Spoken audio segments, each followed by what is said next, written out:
इस कार्यक्रम को लेकर के अब ये सवाल खड़ा करने लगे हैं कि इतनी बड़ी राशि कहां से जनस्वराज ला रही है।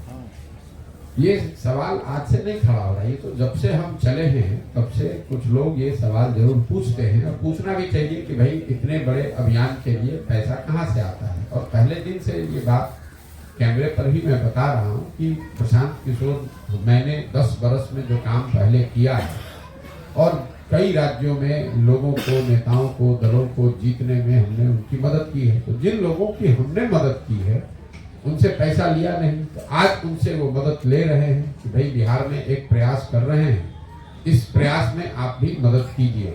और 5-6 राज्यों में जहां पर भी हमने काम किया, जहां लोग चुनाव जीते, वहां सरकार चला रहे हैं, वहां पर एक बहुत बड़ी संख्या में ऐसे लोग हैं जिन्होंने मेरा काम देखा है, जो प्रशांत किशोर को जानते हैं, वो लोग मदद कर रहे हैं।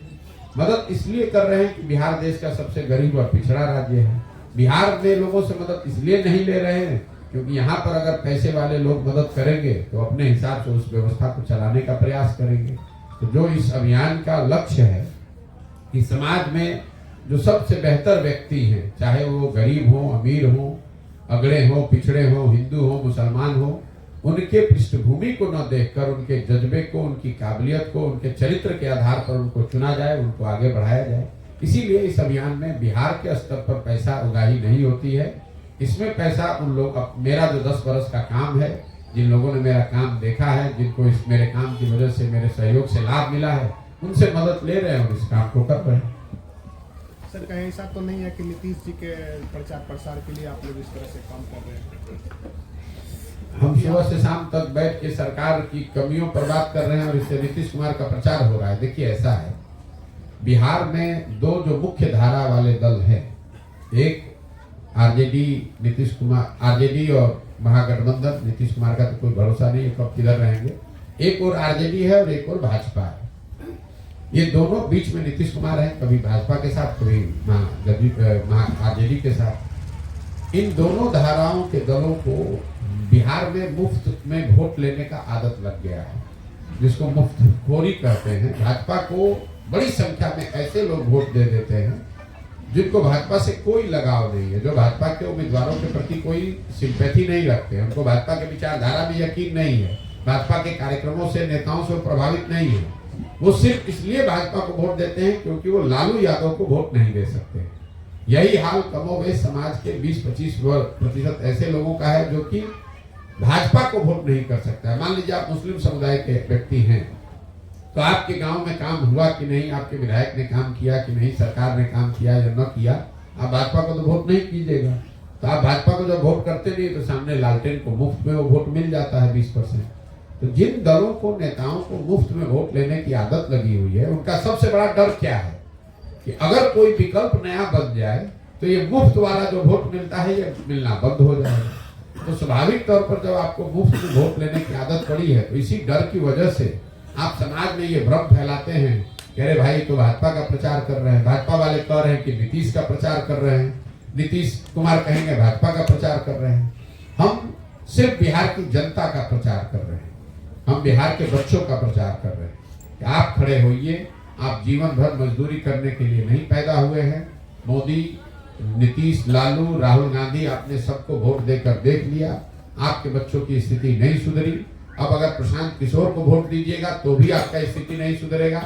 जब तक आप चीज को समझिएगा नहीं कि समस्या का कारण क्या है और उसके आधार पर आप वोट नहीं दीजिएगा, अपने बीच से अपने लोगों को नहीं चुनिएगा, अपने पैर पर खड़ा नहीं होइएगा, अपने बच्चों की चिंता नहीं कीजिएगा, तब तक आपकी स्थिति सुधरेगी नहीं। यही पूरे अभियान का मुख्य उद्देश्य है। इसी को लेकर पिछले 16 महीने से प्रयास कर रहे हैं। क्या जो प्रशांत किशोर बिहार के पड़ोसी राज्य में जाकर के जिन नेताओं को या जिन पॉलिटिकल पर्सन को अपने मदद किया है और आज वो मदद कर रहे हैं? नहीं, मदद कोई नेता नहीं करता है। आप मतलब कई बार जब मैं कहता हूँ मैंने जिनकी मदद की है वो मदद कर रहे हैं, तो कोई ऐसा थोड़ी कि वहाँ चीफ मिनिस्टर है वो अपने बैंक से पैसा भेज रहा है। जब आप किसी राज्य में एक व्यवस्था को बनाने में कंधा लगाते हैं तो उस राज्य में बहुत सारे लोग हैं जिनके पास साधन है, जो साधन संपन्न लोग हैं, जिन्होंने काम देखा है, जो मुझे जानते हैं, जो मेरे काम को जानते हैं, वो लोग मदद करते हैं। ऐसा नहीं है कि कोई मुख्यमंत्री मदद कर रहा है, लेकिन मान लीजिए कि आंध्र प्रदेश में 10 लोग हैं जिन्होंने 50-50 लाख रुपया का आपको चेक दिया, क्योंकि उन्होंने देखा है आंध्र प्रदेश में मैंने काम किया है, तो आपके पास 5 करोड़ रुपया हो गया काम करने के लिए। वो कोई एक व्यक्ति की बात नहीं है। सर जिन लोगों का आप रणनीतिकार रहे आज उनके विरोध में बिगुल फूक रहे हैं। नहीं, ये आपकी सोच है। हम ना किसी के पक्ष में है ना किसी के विपक्ष में। बिहार में तो आप थे ना, हम भैया नीतीश कुमार क्यों, हमने 14 में मोदी का भी अभी अभियान हमने चलाया यही है, बात मैं नीतीश कुमार का भी चलाया है, लेकिन 10 बरस वो काम करने के बाद हमने ये देखा कि जो दल और नेता जीतते हैं उससे जनता का जीवन नहीं बदलता है। बिहार में 15 में हमने नीतीश कुमार की मदद की, वो चुनाव जीते। 7 निश्चय की परिकल्पना भी मैंने करवाई, बिहार विकास मिशन की स्थापना भी करवाई, लेकिन उससे तो बिहार नहीं सुधरा। तो अब अगर मान लीजिए कि हमने जो पहला प्रयास किया उससे बिहार में बेहतरी नहीं आई, तो मेरे पास 2 विकल्प है, हम हाथ पर हाथ धरे बैठ जाएं या उससे बेहतर प्रयास करने की कोशिश करें। तो मेरी नजर से उससे जो बेहतर प्रयास है वो प्रयास करने के दिशा में हम काम कर रहे हैं और अपनी जिंदगी का सब कुछ दांव पर लगा कर रहे हैं। सर, जन स्वराज का जो अभी संस्थापक सदस्य का जो अभियान चल रहा है उसमें लोग कैसे जुड़ सकेंगे?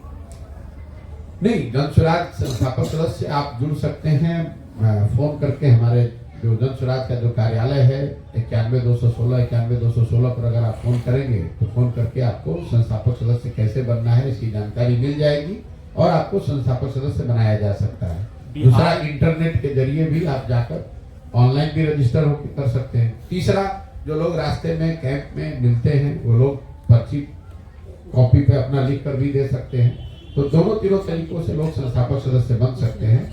अभी तक जो हम लोग पदयात्रा में चले हैं हर जिले में करीब 55 से 60 हजार लोग ये जन स्वराज के संस्थापक सदस्य बन रहे हैं। बेगूसराय में भी ये नंबर 50,000 से ऊपर का ही है। बिहार में विकास को लेकर के आपके पास क्या विजन है? बिहार में विकास को लेकर विजन ये है कि जो विकास का मॉडल है, समेत बता रहा हूँ, जब तक लोग नहीं समझेंगे, आप विकास की बात कर रहे हैं, जो जिनके गांव में सड़क नहीं है, जिनके गांव में पानी नहीं है, जिनके बच्चों के पास पढ़ाई नहीं है, जिनके बच्चों के पास रोजगार नहीं है, वही आदमी जब रोजगार को छोड़कर वोट दे रहा है जात के नाम पर, तो उसका विकास कैसे होगा? आप बता दीजिए। ये तो गांव में आप जाते हैं, लोग बता रहे भैया हमको सड़क नहीं है।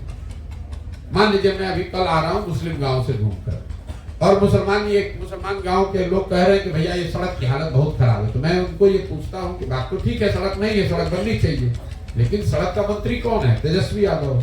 आपने पहले उसको वोट किया, उसने सड़क नहीं बनाया, फिर अगले चुनाव में उसी को जाकर वोट दीजिएगा, तो फिर सड़क कैसे बनेगी? तो जब तक आप ये राजनीतिक बंधुआ मजदूरी नहीं खत्म कीजिएगा, चाहे वो बंधुआ मजदूरी आप जात के नाम पे करते हैं, धर्म के नाम पर करते हैं, मंदिर के नाम पर करते हैं, भाजपा के डर से लालू जी का करते हैं, लालू जी के डर से भाजपा क्या करते हैं, कर तो रहे आप राजनीतिक बंधुआ मजदूरी ही, क्योंकि आप काम के आधार पर वोट तो करते नहीं है। अगर भाजपा ने यहाँ कोई फैक्ट्री लगा दी होती तब आप वोट करते, वो समझ में आता, लेकिन वोट तो यहाँ पर लोग मोदी जी के नाम पर करेंगे, धर्म के नाम पर करेंगे, मंदिर के नाम पर करेंगे, तो आपके यहाँ फैक्ट्री कैसे लगेगा? जब मंदिर की बात आती है तो हाल ही में जो अयोध्या में राम मंदिर में प्राण प्रतिष्ठा हुई, आप उसको धर्म के नजरिए से देखते हैं या राजनीतिक नजरिए? भैया मंदिर की जो प्राण प्रतिष्ठा हुई है वो तो धार्मिक अनुष्ठान ही है। करने वाले लोग जो जिन लोगों ने अनुष्ठान किया वो लोग राजनीतिक हैं। स्वाभाविक है जब इतनी बड़ी कोई घटना होती है, सो कॉल्ड वर्षों के दशकों के संघर्ष के आंदोलन के बाद अगर कोई मंदिर बना है तो उससे जुड़े हुए लोग उसका लाभ अपने अपने तरीके से सब उठाना चाहे। जो वहां पर बाहर दुकान चला रहा है अपना समोसा चाय बेचकर फायदा उठा रहा है, जो वहां पर रहने वाला होटल चला रहा है होटल का रेट बढ़ाकर पैसा कमा रहा है, जो गाड़ी चला रहा है वो गाड़ी चलाकर पैसा कमा रहा है, जो मंदिर से जुड़े हुए लोग हैं वो उस हिसाब से कमा रहे हैं, जो राजनीतिक लोग जुड़े हुए अपनी राजनीतिक रोटी सेक कर उसका फायदा उठा रहे हैं। भगवान राम को प्रशांत किशोर किस नजर से देखते हैं? भगवान राम को किस नजर से देखते हैं इसका तो कोई बहुत महत्व नहीं है। ये तो हमारा आंतरिक मामला है कि हम भगवान को कैसे देखते हैं। मैं बहुत रिलीजियस आदमी नहीं हूँ, मेरा रिलीजन से कम स्पिरिचुअलिटी में मेरा यकीन है। हमारा मंदिरों में जाने का और वहां पर जाकर बहुत पूजा करने का बहुत मेरा स्वभाव नहीं है। भगवान में मेरी आस्था है, उसी नजरिए से हम देखते हैं। दियारा के क्षेत्र में है श्रीमान, दियारा में कटाव की बड़ी समस्या है और उस कटाव को लेकर के केंद्रीय मंत्री यहाँ गिरिराज सिंह सांसद राशियां भेजी जाती हैं, काम होता है लेकिन ठीक नहीं होता है, समस्याएं ज्यों की त्यों रह जाती हैं। आज तो आप उसे देखने का भी कोशिश करें कम से कम इस स्थल पर। मेरे भाई हम 16 महीना से देख रहे हैं। दियारा क्षेत्र सिर्फ बेगूसराय में तो है नहीं, यहाँ नदियों के कटाव का जो मामला है सिर्फ दियारा में नहीं है, नेपाल से लगता हुआ जितना बिहार का एरिया है, पश्चिम चंपारण में, शिवहर में, पूर्वी चंपारण में, मधुबनी में, जितने ये जिले हैं वहां पर नेपाल से आने वाली नदियों की वजह से हजारों एकड़ जमीन कटती है, नदियां अपनी धारा बदल लेती हैं, उससे जमीन बर्बाद हो जाता है। तो दियारा बिहार में 13 करोड़ जो आबादी है, आपकी जानकारी के लिए बता दूं, करीब करीब 2.25 करोड़ आबादी दियारे के क्षेत्र में रहती है पूरे बिहार में।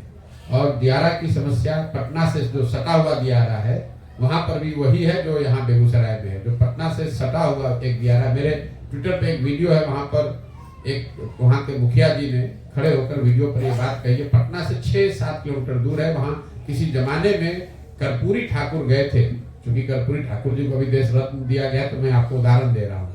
और कर्पूरी ठाकुर के बात को कोट करते हुए वहां के उस बूढ़े मुखिया ने कहा कि उस जमाने में कर्पूरी जी ने कहा कि इस एरिया में लोग जिंदा कैसे हैं, और वहां से लेकर आज तक उसी गांव में कोई परिवर्तन नहीं आया।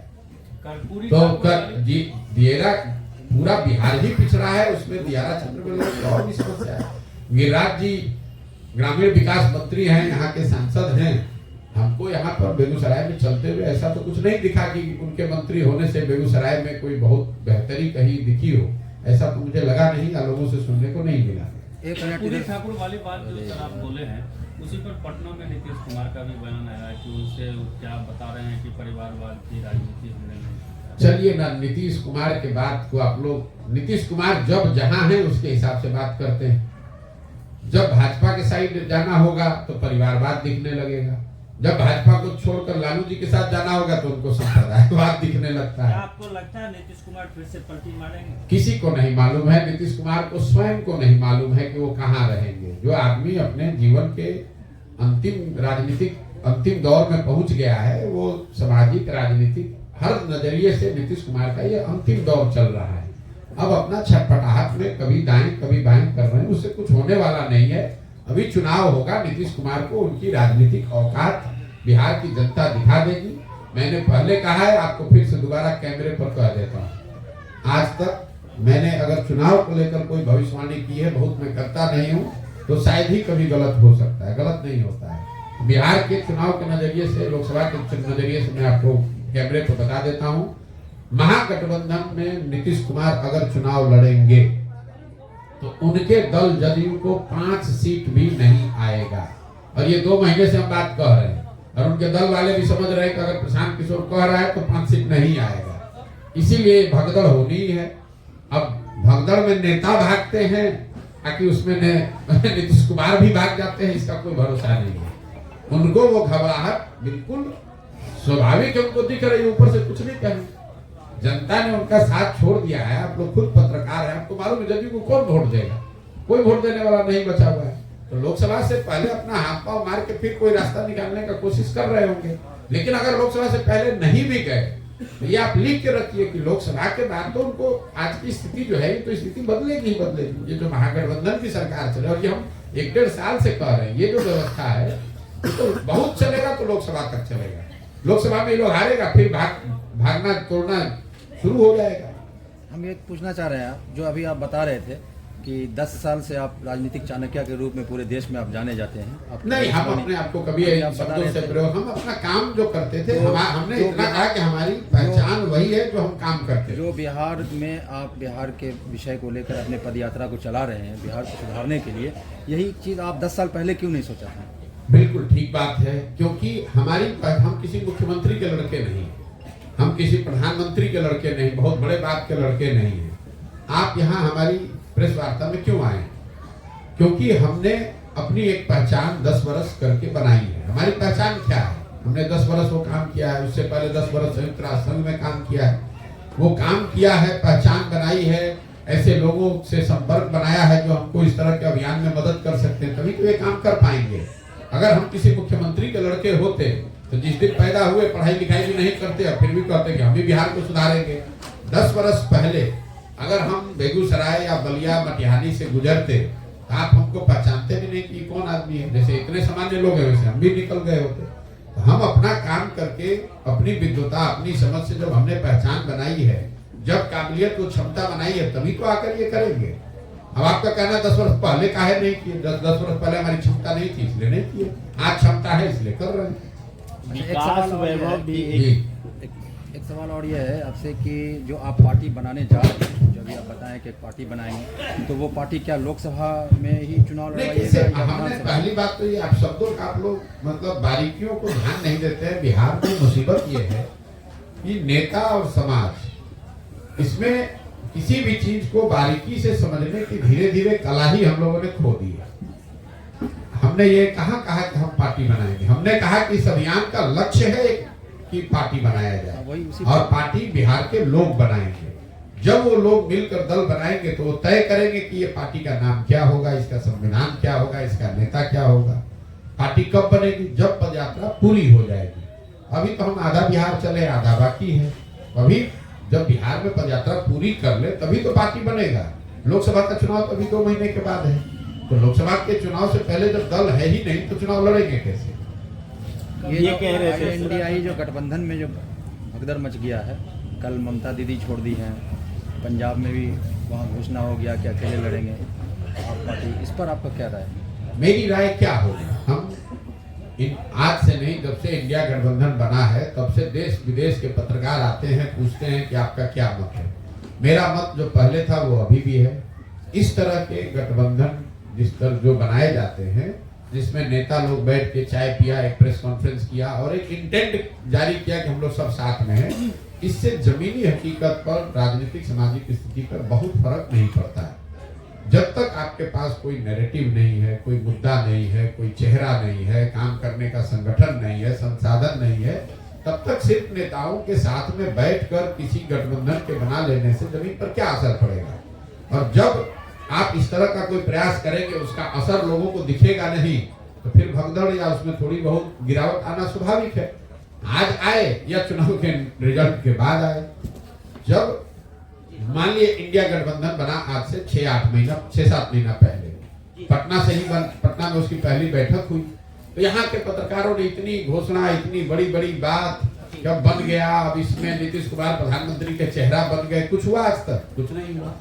सच्चाई यह है कि इंडिया गठबंधन का आज तक एक पब्लिक मीटिंग भी नहीं हो पाया है। आज तक 7 महीने में एक पब्लिक मीटिंग भी आप नहीं कर सके और आप सोच रहे हैं कि पूरा देश आपके साथ खड़ा हो जाएगा। कैसे संभव है?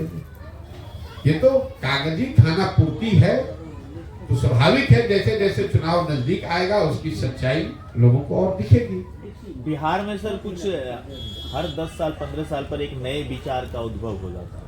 कब हुआ था? पिछला 15 साल पहले। 15 साल पहले जातिवाद का एक उद्भव हुआ था और उसके बाद अब आप लोग 15 साल के पहले नहीं, सवाल गलत सवाल नहीं, गलत सवाल नहीं, सवाल पूरा होने दीजिए। 15 साल पहले जाति का उद्भव हुआ। हमको तो लगता है कि मंडल 1989-90 में आया था तो 32 वर्ष हो गया। 15 साल पहले यहाँ पर कौन नया विचारधारा? 15 साल के पहले का विचारधारा ये है कि माय समीकरण लाया गया। 15 साल पहले की बात। ये कहाँ से आप लोग सब रिसर्च करते हैं? रिसर्च नहीं है सर, ये सच्चाई है। आप बिहार से जुड़े हुए लोग हैं। अच्छा। आपका भी सर अभी चल रहा है, अभियान चल रहा है। विकास वैभव भी एक विचार लेकर के चल रहे हैं और एक अच्छे विचार अलग अलग तरीके से काम करेंगे तो बिहार का उत्थान संभव है क्या? मेरे भाई ऐसा है कि पहले तो आप जब सवाल पूछ रहे हैं, आपको सवाल पूछने का हक है, लेकिन अगर आप सवाल में फैक्चुअली गलत बात कहेंगे तो उसको काटने का भी मेरा अधिकार है। कोई MY समीकरण 15 वर्ष पहले शुरू नहीं हुआ है। MY समीकरण, जातीय बात, मंडल कमीशन, ये सब 1989-90 से शुरू हुआ है, जिसको आज 32 साल हो गए। उसके परिणाम स्वरूप लालू नीतीश यहाँ पिछले 32 साल से अलग अलग फॉर्मेशन में बिहार में राज कर रहे हैं। लेकिन हमने पूरे समाज ने ये देखा या देख रहे हैं हम लोग कि इन सारे प्रयोगों के बावजूद, सामाजिक न्याय के नारे के बाद, MY समीकरण के बाद, सामाजिक विषमता के नाम पर राजनीति करने के बाद भी 1990 में भी देश का सबसे गरीब और पिछड़ा राज्य बिहार था और 2023 में भी देश का सबसे गरीब और पिछड़ा राज्य बिहार है। तो उत्थान कहाँ हो गया? ये उत्थान तो नेताओं का हुआ है, उस विचारधारा का झंडा लेकर चलने वालों का हुआ है, समाज का उत्थान तो हुआ नहीं है। मैं तो अपने भाषणों में जो कहता हूं उसको सुनिए कि मैं शुरुआत ही इस बात से करता हूं कि आप इस पर क्यों अपना समय और दिमाग व्यर्थ जाया कर रहे हैं कि बिहार की स्थिति क्यों खराब है, किसने खराब की, लालू ने की कि नीतीश ने की कि कांग्रेस ने की। मैं ये कहता हूं कि जिस नेता ने, जिस दल ने जो काम किया सबको सही मानिए कि 40 वर्ष कांग्रेस ने बड़ा अच्छा काम किया। ये मान लीजिए कि लालू जी ने सामाजिक न्याय का काम यहाँ कर दिया, गरीबों को, वंचितों को आवाज दे दिया, अधिकार दे दिया। ये भी मान लीजिए कि भाजपा नीतीश की सरकार ने सड़क बिजली में कुछ सुधार कर दिया। लेकिन अगर इन सारे लोगों के काम को, उनके दावों को सही आप मान भी लीजिए, तो भी इस बात से तो कोई इनकार नहीं कर सकता है कि बिहार देश का सबसे गरीब और पिछड़ा राज्य है। इस बात से तो कोई इनकार नहीं कर सकता है कि सबसे ज्यादा 2 करोड़ बिहार के बच्चे ही पलायन कर रहे हैं। पहले पंजाब हरियाणा जाते थे, अब गुजरात तमिलनाडु जा रहे हैं, फर्क तो कुछ पड़ा नहीं है। ये इससे तो कोई इनकार नहीं कर सकता है कि बिहार में शिक्षा व्यवस्था जो 1990 में थी उससे ज्यादा ही खराब स्थिति में आज है। तो आपके बच्चों की शिक्षा की स्थिति सुधरी नहीं, रोजगार की स्थिति सुधरी नहीं, यहाँ इंफ्रास्ट्रक्चर सुधरा नहीं, नई फैक्ट्रियां लगी नहीं, लोगों की आय बढ़ी नहीं, कृषि में कोई आमूलचूल सुधार दिखा नहीं। तो आप चाहे जिस नेता का, जिस झंडा का, जिस विचारधारा का भी प्रचार कर लीजिए, बिहार में तो सुधार हुआ नहीं है। तो समाज को इस बात को संज्ञान लेना पड़ेगा और समाज को उसको सुधारने के लिए नए प्रयास करने होंगे। क्या बिहार में जो ये नया दल बनेगा, आने वाले दिनों में जो नया दल बनेगा, तो नया दल बनने के बाद क्या वो पॉलिटिकल किसी अलग पार्टी से जुड़ेगी या फिर ये अपने पार्टी? बिल्कुल नहीं। जो जन स्वराज की परिकल्पना है, इसमें जब ये दल बनेगा तो 243 सीटों पर ये दल चुनाव लड़ेगा। 242 नहीं, 243 सीट पर ही चुनाव लड़ेगा। किसी तरह के कोई गठबंधन आर्थिक, सामाजिक, वैचारिक आधार पर संभव ही नहीं है। अगर वो करना होता तो इतनी मेहनत क्यों कर रहे होते? जी बोलिए। ठीक है भैया।